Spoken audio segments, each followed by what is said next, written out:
Why do civilizations fail? What causes a once powerful empire to collapse?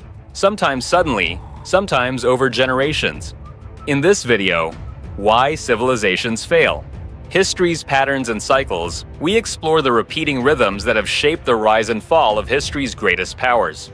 From Rome to the Maya, from ancient kingdoms to modern states, history reveals a chilling truth. Collapse is rarely random.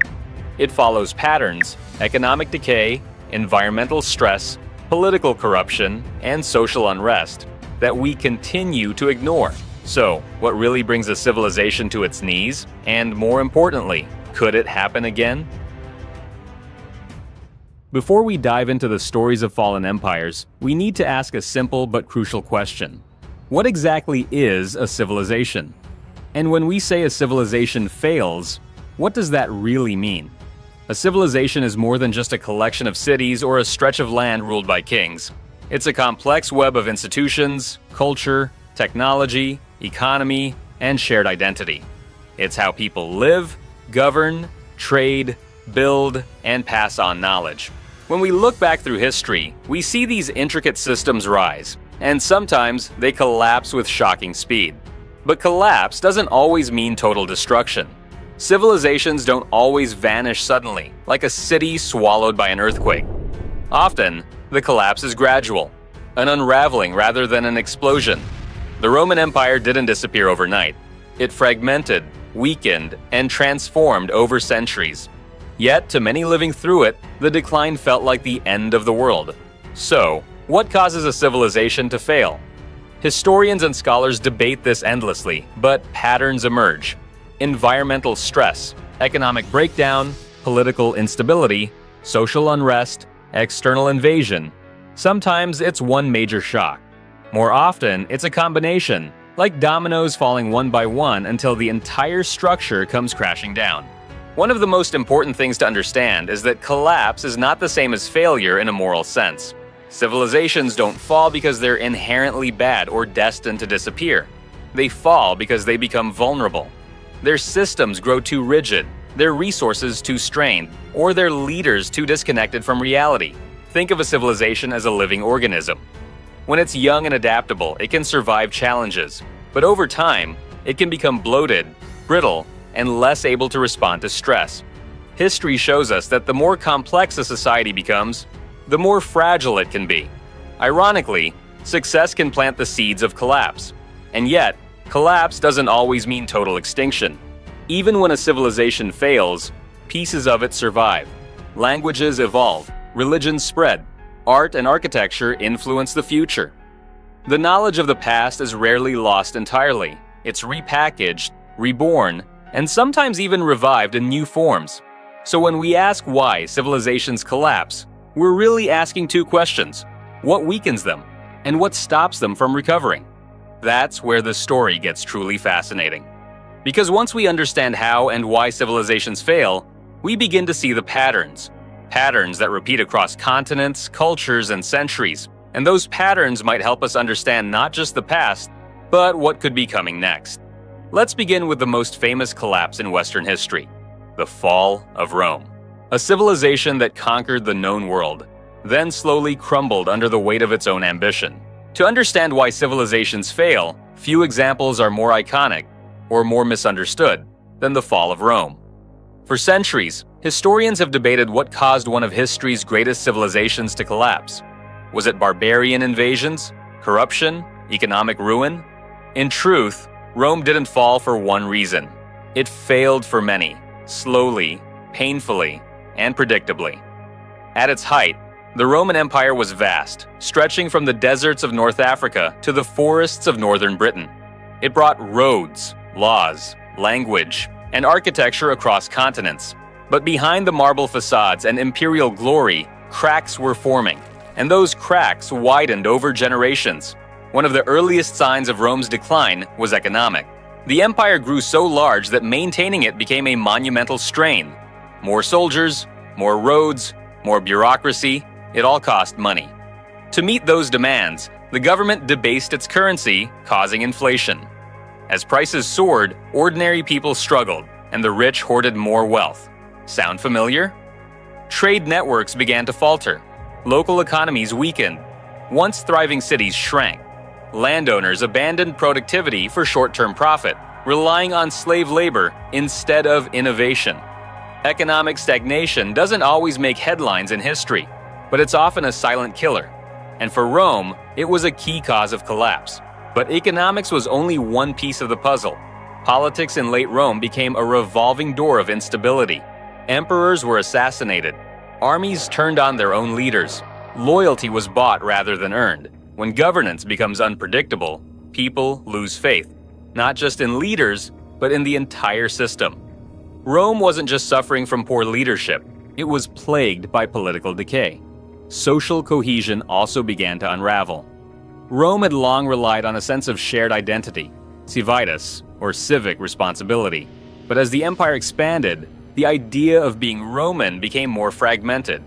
Cultural differences, growing inequality, and religious tensions added to the strain. The people no longer believed in a common future, and without that, the structure of any civilization becomes vulnerable. And then came the pressures from beyond the borders. We often hear that barbarians caused Rome to fall. But this idea oversimplifies the truth. Tribes like the Visigoths and Vandals didn't invade a strong Rome. They were drawn to an empire already weakened by its own internal failures. When Rome could no longer defend its frontiers, when its military was stretched thin and demoralized, it became easy prey. The sack of Rome in 410 CE shocked the ancient world. A city that had stood unconquered for 800 years fell to a foreign army. But even then, Rome didn't vanish. The Eastern Roman Empire, later called Byzantium, survived for nearly 1,000 more years. The Western Empire, however, never recovered. By 476 CE, it was gone. So, what caused Rome to fail? It wasn't a single battle or a sudden disaster. It was a slow-motion collapse, driven by economic decay, political instability, social fragmentation, and external pressure. It's the pattern we'll see again and again throughout history. Rome's decline showed us how internal dysfunction can bring down a civilization. But sometimes, the cause of collapse comes from outside human control. In many parts of history, it wasn't armies or politics that led to failure. It was nature itself. Environmental stress has played a devastating role in the collapse of civilizations across the globe. Droughts, deforestation, soil exhaustion, and climate shifts have brought down entire societies. Not suddenly, but slowly, like a storm building on the horizon. Take the Maya civilization, for example. For centuries, the Maya flourished in what is now southern Mexico and Central America. They built massive stone cities, developed advanced astronomy, and created a written language still being decoded today. By any measure, they were one of the most sophisticated civilizations of the ancient world. But then, around the 9th century, something changed. Cities were abandoned. Monuments stopped being built. Trade routes fell silent. The collapse was not immediate, but by the end of the Classic period, the great Maya urban centers were empty. For years, historians searched for a single cause: warfare, rebellion, or even invasion. But the real story is far more complex. Modern research points to a combination of long-term droughts and unsustainable environmental practices. The Maya relied heavily on agriculture, especially maize, to support their growing population. As cities expanded, they cleared vast forests for farmland and fuel. This deforestation reduced rainfall, worsened soil erosion, and made the region more vulnerable to climate shifts. Then came a megadrought, lasting decades. Crops failed, famine spread, political power fractured. The system, once so impressive, simply couldn't adapt. And so, the Maya didn't vanish suddenly, but gradually faded as their environment turned against them. The lesson is clear. No civilization, no matter how advanced, is immune to ecological collapse. Another stark example is Easter Island, a small remote land in the Pacific Ocean, famous for its towering stone statues, the Moai. For centuries, a thriving Polynesian society lived there, navigating vast ocean distances and transforming the landscape. But by the time European explorers arrived in the 18th century, the island was barren, and the society had collapsed into chaos and near extinction. The leading theory: environmental destruction. In their quest to move the giant Moai statues, the islanders cut down every tree, used for transport, construction, and fuel. Without trees, they couldn't build boats, sustain agriculture, or prevent soil erosion. The ecosystem unraveled, and with it, the foundations of their civilization. This wasn't an act of ignorance. It was the result of short-term needs overwhelming long-term survival. A pattern repeated throughout history. The Indus Valley Civilization, one of the oldest urban societies in the world, also shows signs of environmental disruption. Once home to cities like Mohenjo-Daro and Harappa, the civilization declined around 1900 BCE. Shifting monsoons and changing river patterns likely caused the region's agricultural systems to collapse, forcing migrations and destabilizing urban centers. Each of these examples points to a powerful truth. Nature can be both the foundation and the undoing of human progress. When civilizations fail to live in balance with their environment, collapse becomes more than possible. It becomes likely. Today, these ancient warnings feel more urgent than ever. We are living in an age of climate change, deforestation, rising sea levels, and biodiversity loss. The environmental challenges faced by the Mayans or Easter Islanders pale in comparison to the global scale of today's crisis. Ecological collapse doesn't usually arrive as a single event. It builds slowly, year after year, until systems break. And by the time the signs become obvious, it's often too late to reverse the damage. But history also offers hope. Some civilizations adapted. They reformed agriculture, diversified economies, and shifted political systems to survive.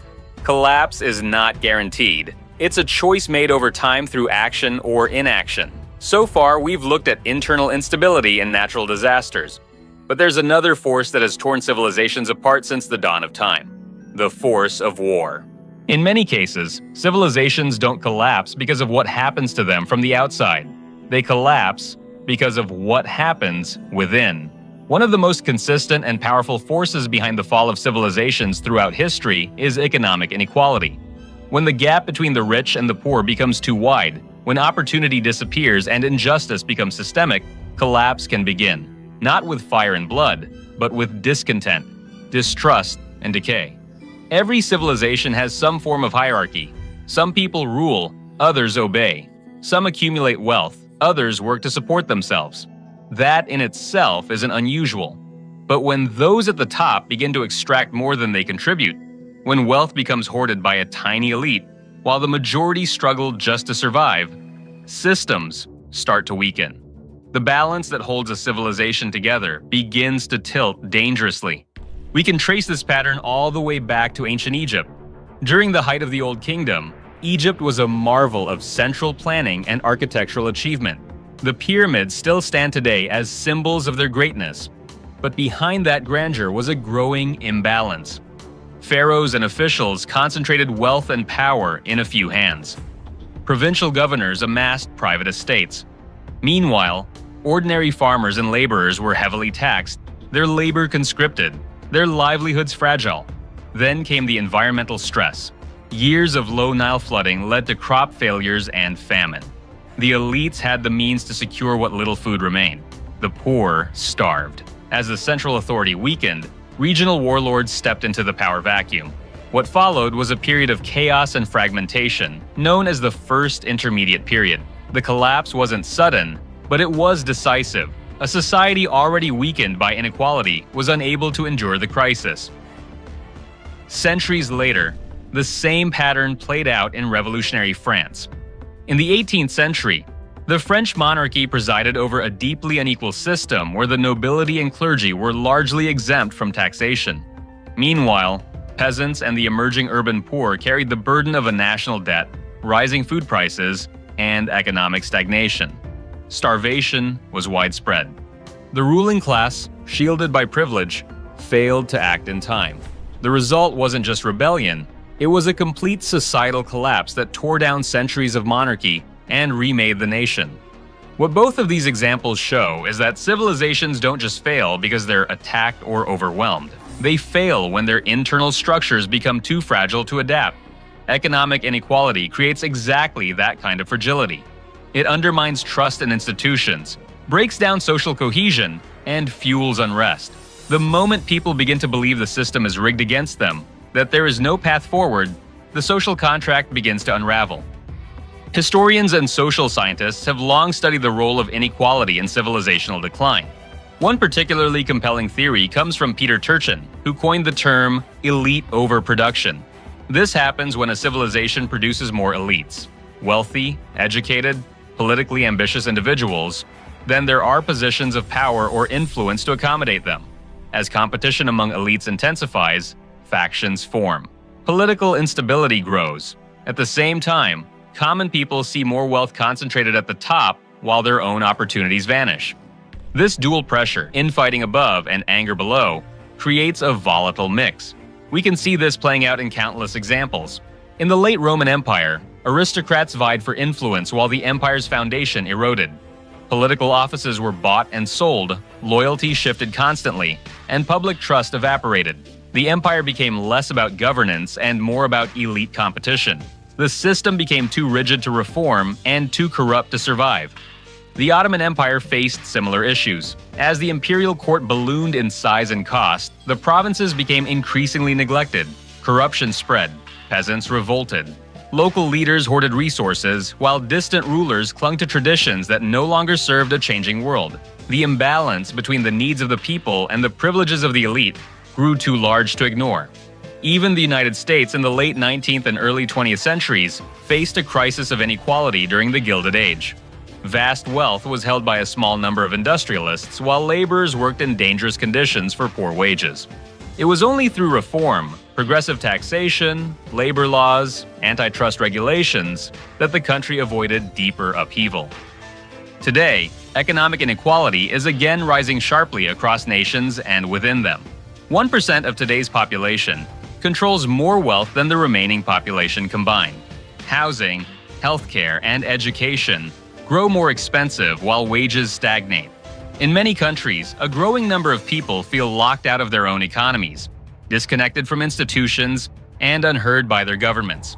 This isn't just a modern problem, it's a historical pattern, and one with serious implications. Because when civilizations fail, it's often because the gap between rich and poor has become too great. Those who have power protect it. Those who have nothing demand change. And unless that tension is addressed, the collapse that follows is not a question of if, but when.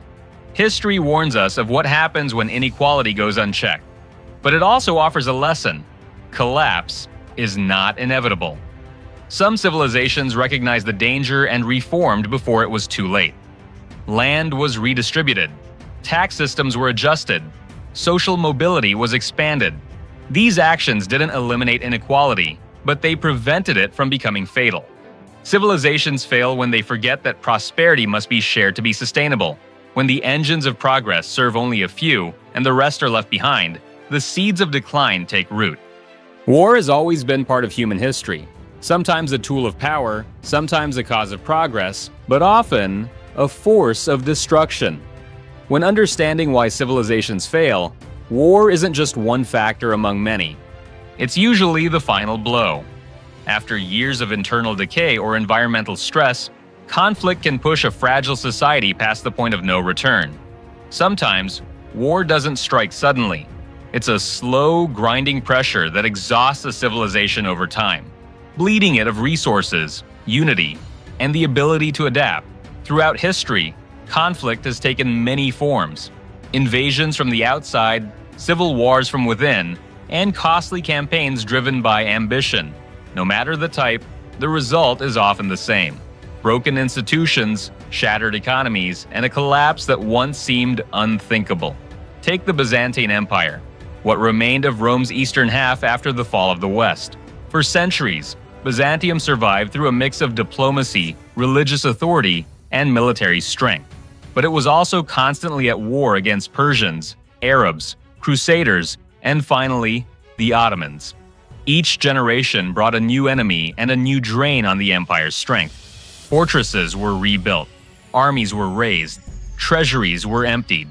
By the time the Ottomans breached the walls of Constantinople in 1453, the empire had already been hollowed out.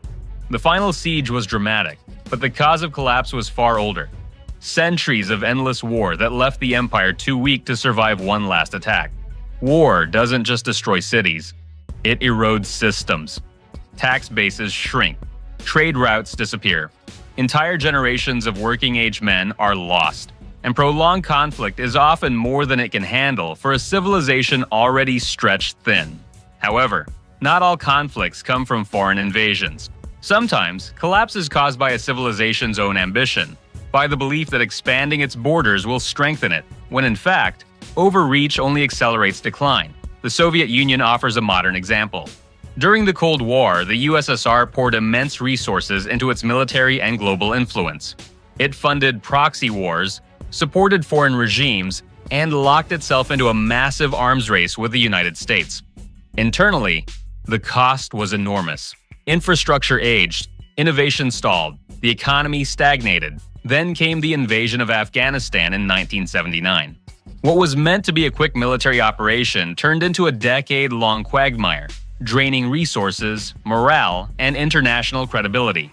By the time the Soviet Union collapsed in 1991, it wasn't just because of ideological failure, it was because war had exhausted a system that could no longer support its own weight. This pattern isn't unique to the Soviets. History is filled with civilizations that reached too far. Empires that believed more land meant more power, only to find themselves unable to defend what they'd taken.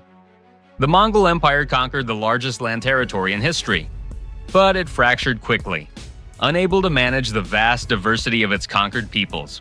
The cost of defending a sprawling empire ultimately helped cause its collapse. Imperial overreach is a recurring theme in civilizational decline. The belief that expansion equals strength is seductive, but when expansion comes without sustainability, it becomes a burden rather than a benefit. War also divides from within.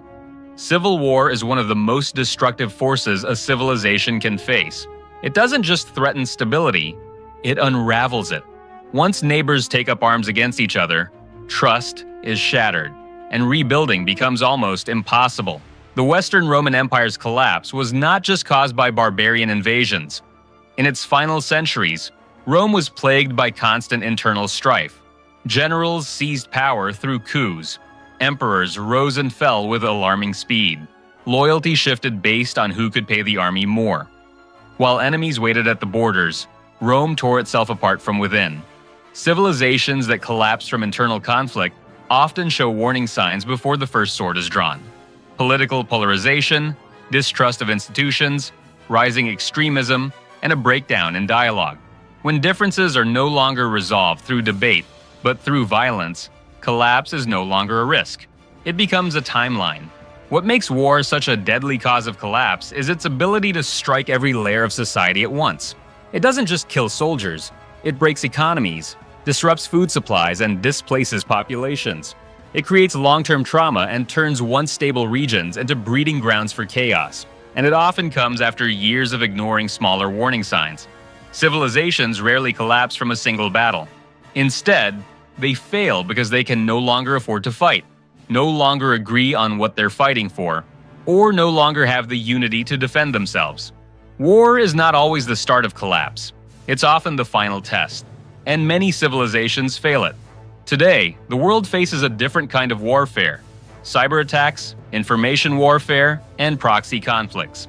But the result can still be the same: instability, division, and exhaustion. Modern societies, though more technologically advanced, are still vulnerable to the same pressures that brought down Rome, Byzantium, and the Soviets. The question isn't whether conflict will continue. It always has. The real question is whether civilizations can survive it. Some have. After World War II, Japan rebuilt itself into one of the most stable and prosperous nations on Earth. After total devastation, Germany became a leading democracy. Collapse isn't guaranteed, even after war. But recovery takes humility, adaptation, and the willingness to rebuild rather than repeat. As we've seen so far, civilizations collapse for many reasons: economic inequality, environmental stress, internal dysfunction, and war. But all of these forces are connected, often feeding into one another until a breaking point is reached. When civilizations collapse, we often search for visible causes: economic decline, war, environmental disaster.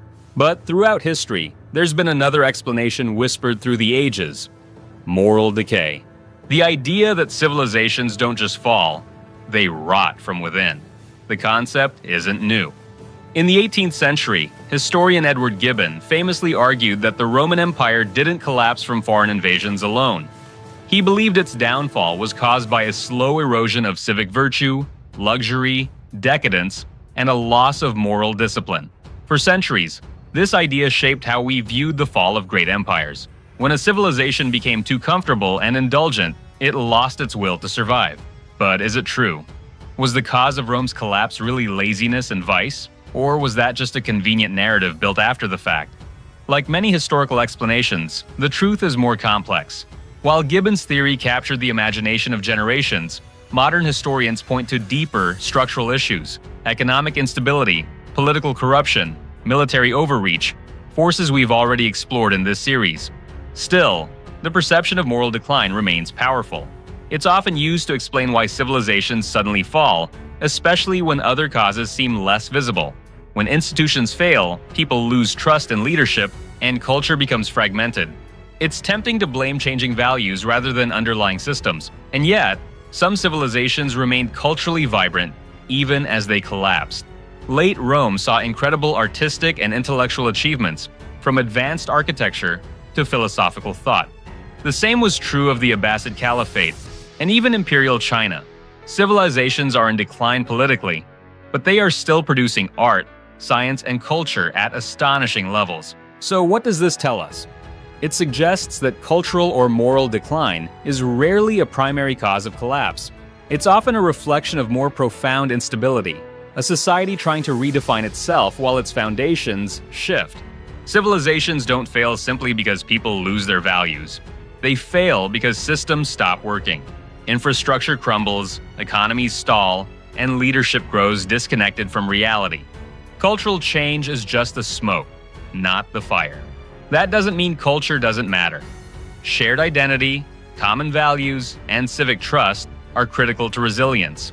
But blaming collapse on morality alone oversimplifies history and distracts from the real pressures building beneath the surface.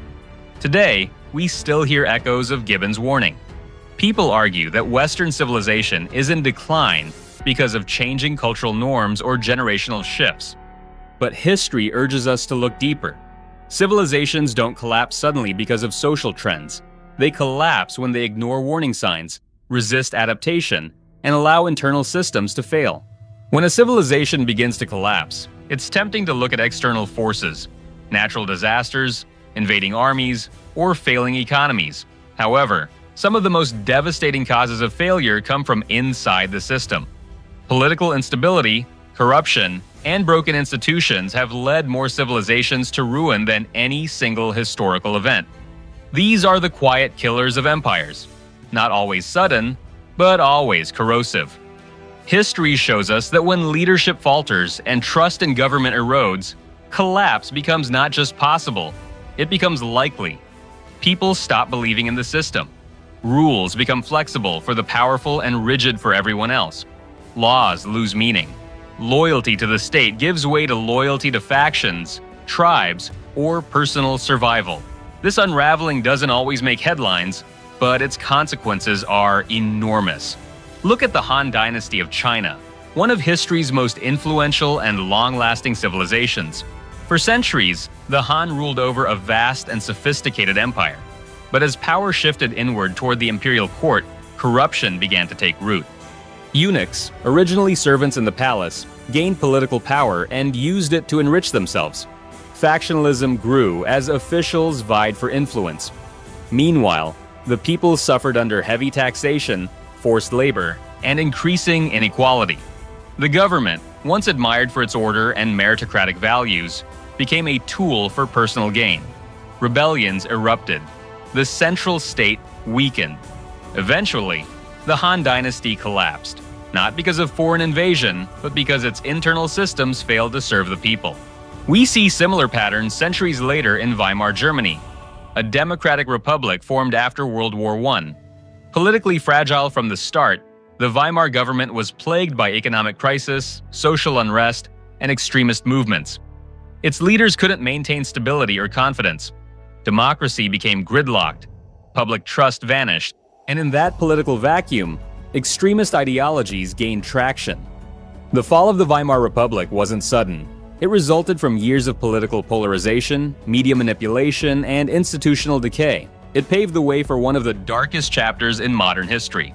These are not isolated stories. They are part of a recurring pattern. When a civilization can no longer solve problems, when its leadership prioritizes self-interest over service, collapse becomes a real and present danger. Corruption doesn't just waste resources, it breaks the connection between people and power. Citizens lose faith in their leaders. Elections become performative. Laws are enforced selectively. And once a critical threshold of distrust is crossed, the entire system begins to wobble. Political instability takes many forms. Sometimes it looks like there is infighting between elites, as in the final days of the Roman Republic. Sometimes it's widespread civil unrest, as in the French Revolution. Sometimes this manifests in deep ideological divides, where people no longer share the same basic truths or agree on the legitimacy of their institutions. The outcome is the same in each case: paralysis, dysfunction, and eventually collapse. And yet, it rarely happens suddenly. That's one of the most important takeaways from history. Civilizations fail not from a bad decision, but hundreds of smaller ones that accumulate over time. A bribe here, a broken promise there. Power slowly slips away, not in a thunderclap, but in silence. Today, political instability is once again on the rise in many parts of the world. Democracies are facing growing polarization, weakened institutions, and declining public trust.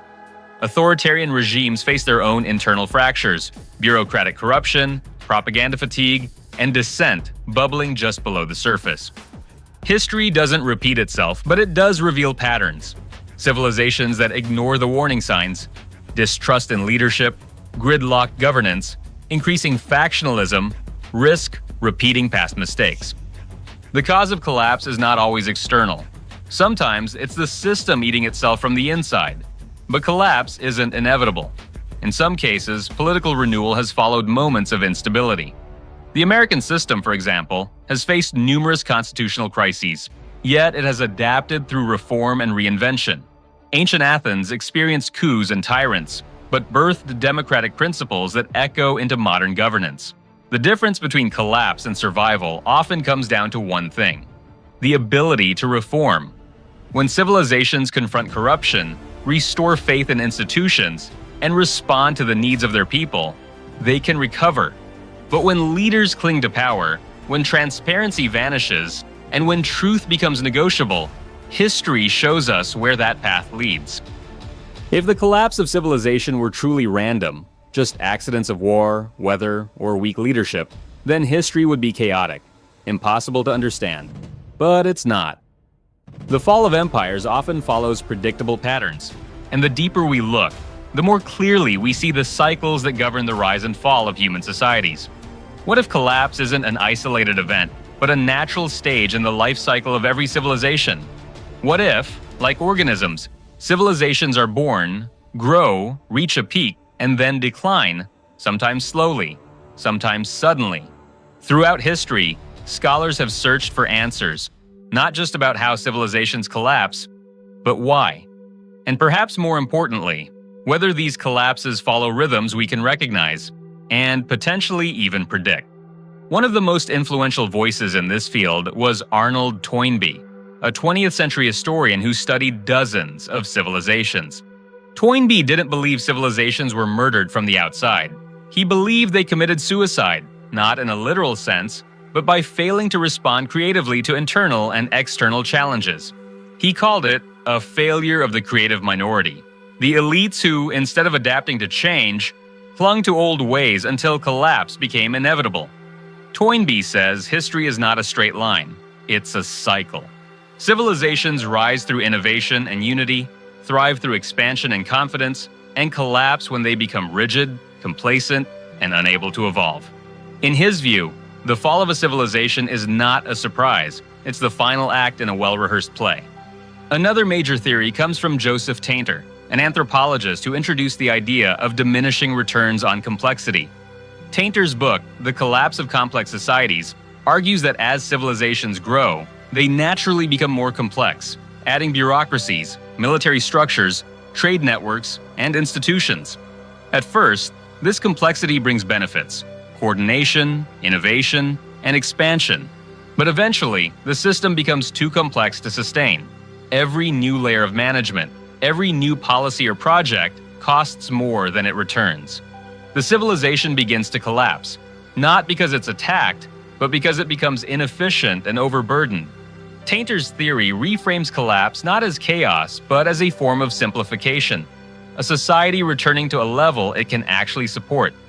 In recent years, historian and mathematical modeler Peter Turchin has added a new layer to our understanding: cliodynamics, a data-driven scientific approach to history that looks for measurable cycles.